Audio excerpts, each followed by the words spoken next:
You're listening to The Outcue, a 21 News journalist perspective on a top news story.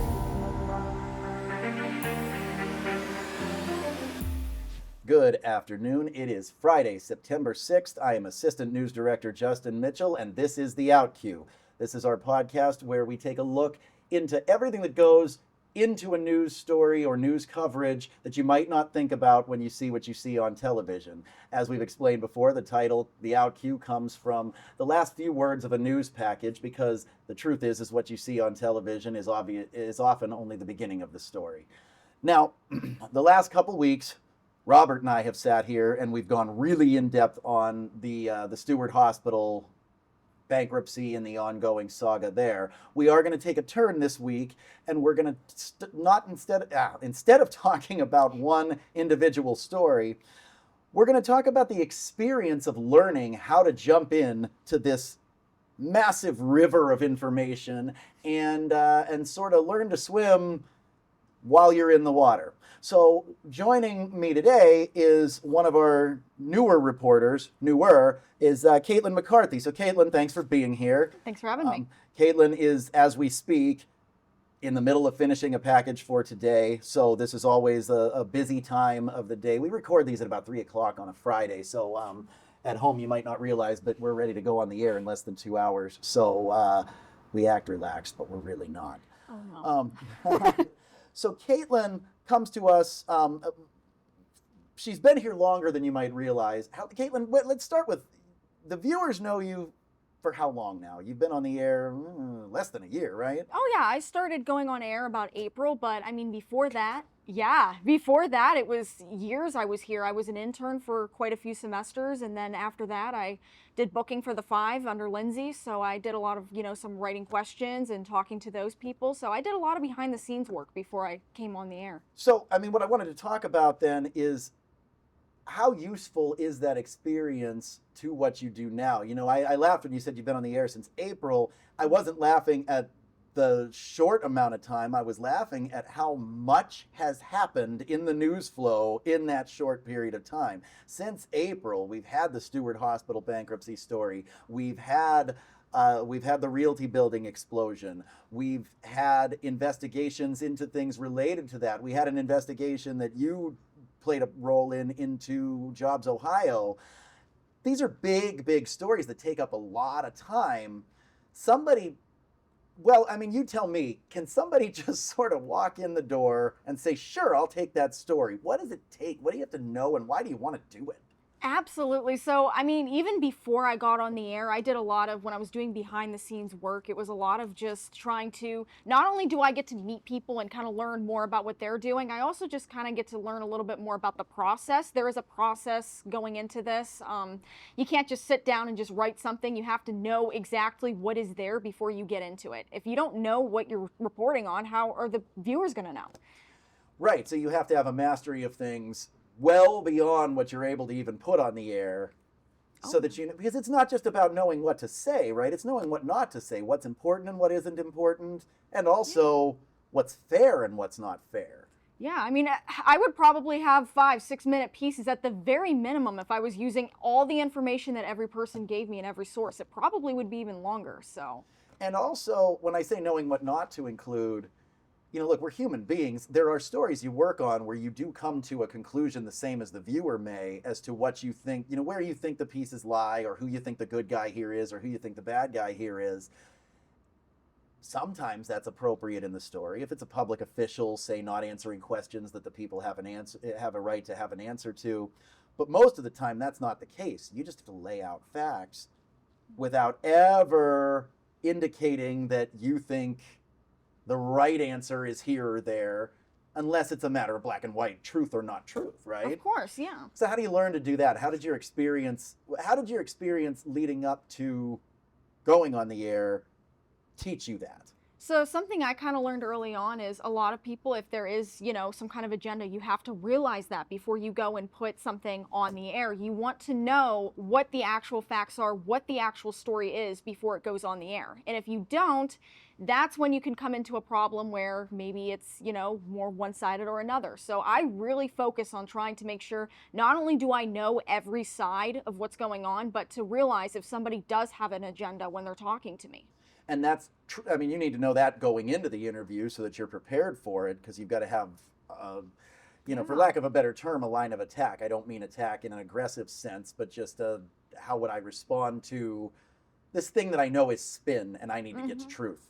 Yeah, I mean, there's been stories where I've done that on my own. I mean, I've had to, try to figure out if they say this, what do I say in return? Because you can kind of almost predict some of the stuff they might say or kind of close to it. So that's kind of where I've been working at to try to get questions in order before I even go into the interview. So I guess let's go back to the very beginning here. So your roots are local, right? I mean, you didn't, the days where people travel the country still exist, but more and more, your local market is very important to you. So take me back to the beginning a little bit. Tell me about where you come from and what drove you to want to be in news to begin with. I mean, I went to YSU originally, super into video editing, but then I realized as I was taking some journalism classes that it's really important to get that, message out there, and I really enjoyed that. I wanted to be able to go out there and present that information to people, and when I did that, I realized I can still do the video editing aspect at the same time and put that into a piece that I put in on air.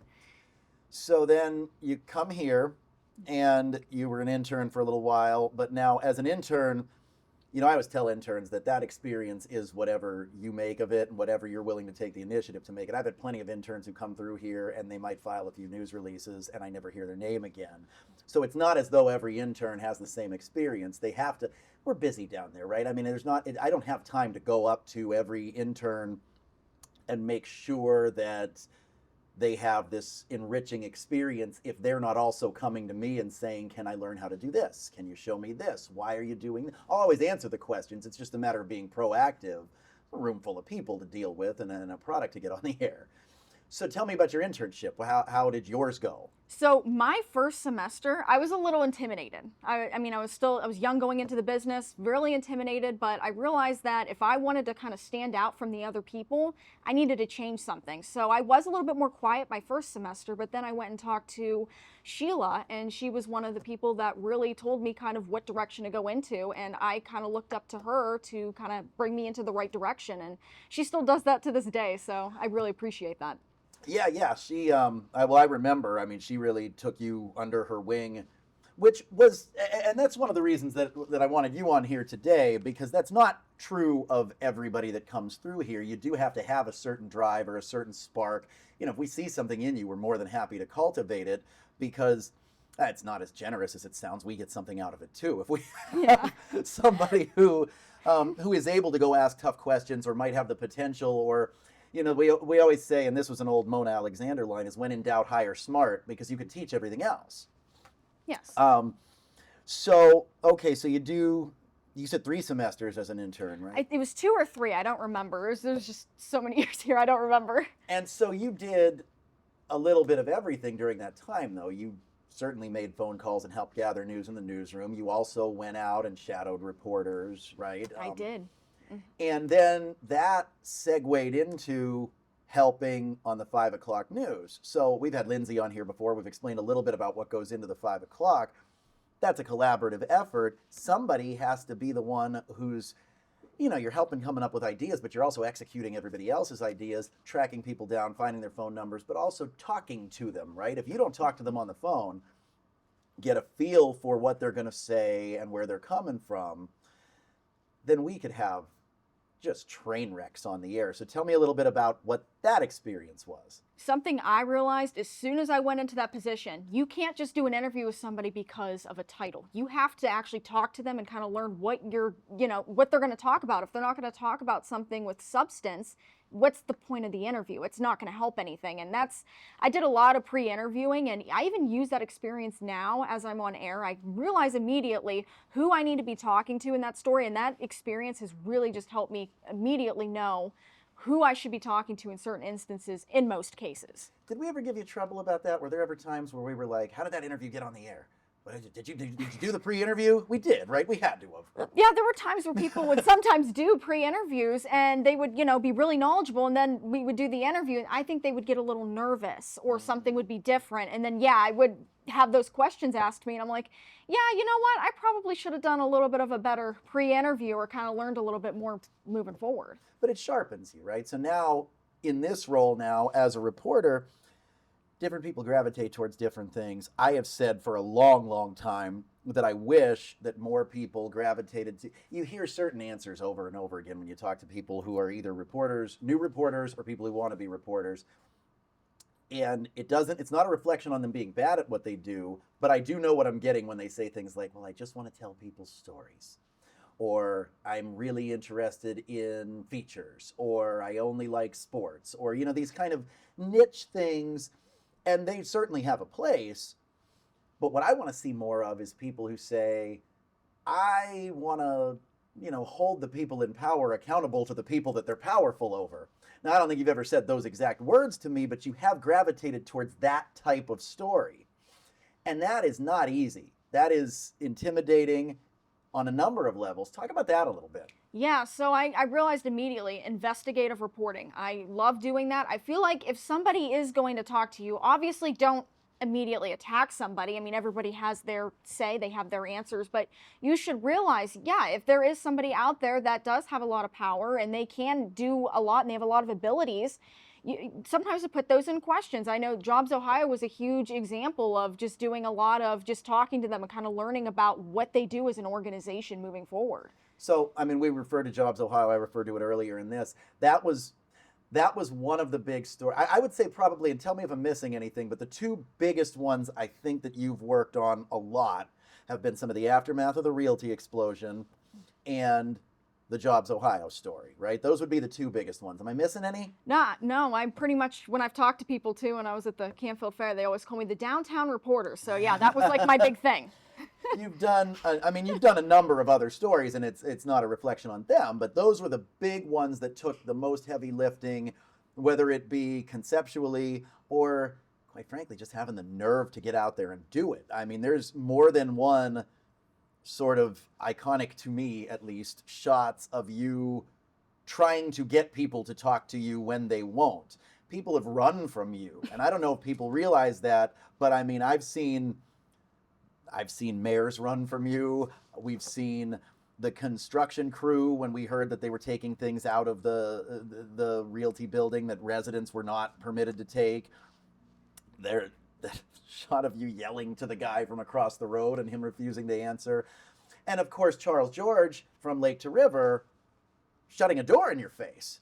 Yeah. These are not easy moments. Those are a few seconds on the air, but I want you to talk about what it takes to get to that moment, to have the confidence to do it, the confidence to report it. Tell me about that. It takes a lot of preparation. I could not just go up to somebody and ask these questions without knowing all the background of what's going on, because even if they do come at me and they do say something, I need to make sure I know what they're going to say so that I can have some kind of answer to that.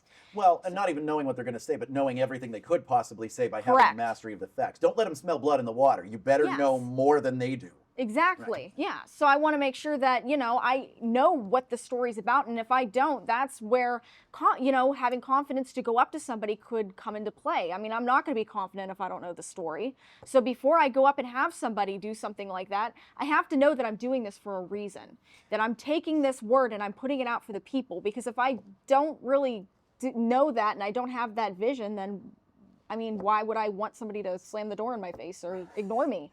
Right. It's not performative. It really is. Yeah. For a reason. Now, we're referring to stories and not really reminding people what those stories are. So, I mean, tell me a little bit about what went into. We keep saying the Jobs Ohio story.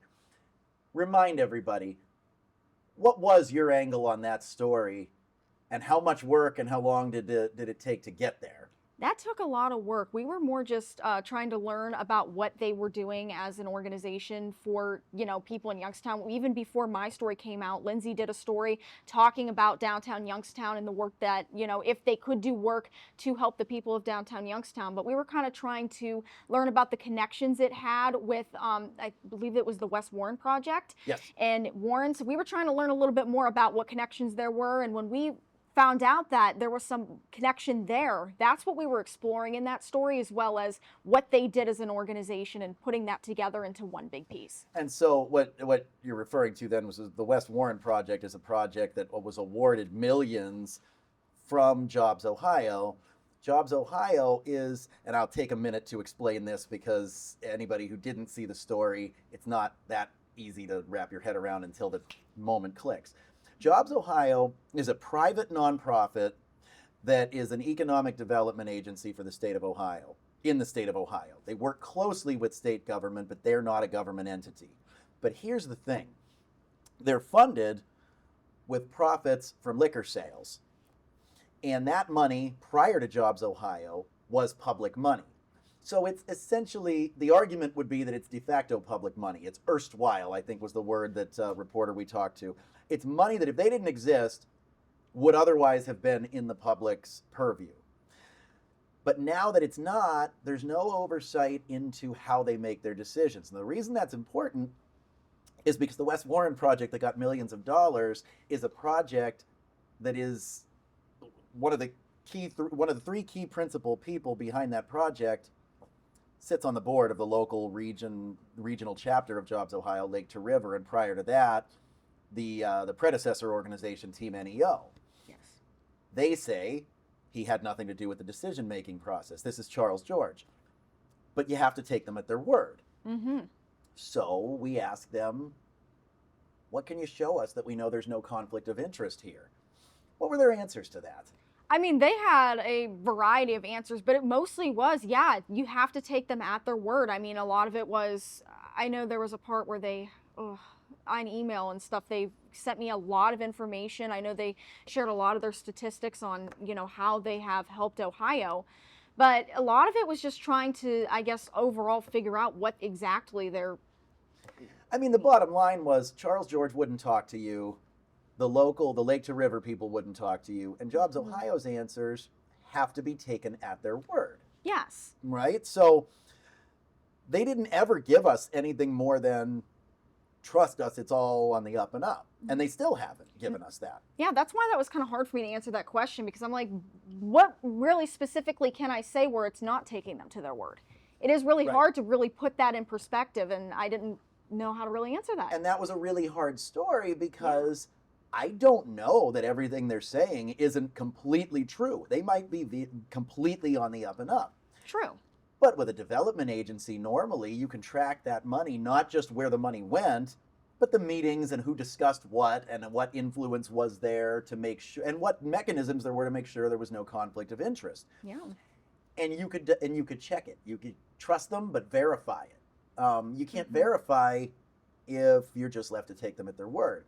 So talk about the moment that you had to go to a YSU trustees meeting where Charles George is a trustee and try to ask him about this, because that looked very tense. Now, you talked to him on the phone prior to that, right? So take me there. Tell me about that. I was just going to say, there was some, behind that, before that even happened. I talked to him on the phone, and he said that he did not want to talk to me. I tried to ask him the questions on the phone. He said that he was going to put all the other questions over to Jobs Ohio and their communications person. But we wanted to give him one more chance before something went on air, especially if we are putting this out there. We want him to have a chance to answer. And that's why I felt it was necessary that, going into that meeting and trying my best. And when he, slammed the door, I took that as the ultimate, no, he's not going to talk to us, and we're just going to have to do with what we have. And that was a very definitive answer that he gave there. Yeah. Talk about the Realty building. So there were a lot of questions about that. And you've had to bird dog the mayor on that. We talked about the construction crew. Honestly, there have been so many stories on that I don't recall all of them right now. So I'm just going to ask you to tell me what some of them were that you worked on. And the same thing, what did you have to do to prepare? And and be a little personal about it too. What's going through your head? So we're talking about professionally why we do it, but also give them a little, behind the scenes here. There is no way that your heart's not pounding and you're not like, you look poised, but those are tense moments. These are powerful people you're approaching. Yeah, I may look calm, but I panic a lot sometimes when I'm in those situations, just to be honest. But no, I think in the beginning, when I was first starting to do realty building, it was more trying to figure out when they were going to start this demolition process, what that was going to be looking like. It took a lot of persistence to do that. I mean, I remember going to, I think it was the building inspector's office, or it was with the county, and multiple times, and just waiting to see if somebody was going to come in there and put in papers saying, when the demolition is going to happen. And I mean, I've ran into a couple of people, like Gary Monterelli with Monterelli Excavating. He was a big part of that, and I got to talk to him, but it was really hard to track people down for a lot of those stories. I do recall the day they filed the paperwork to begin demolition, that you broke that story.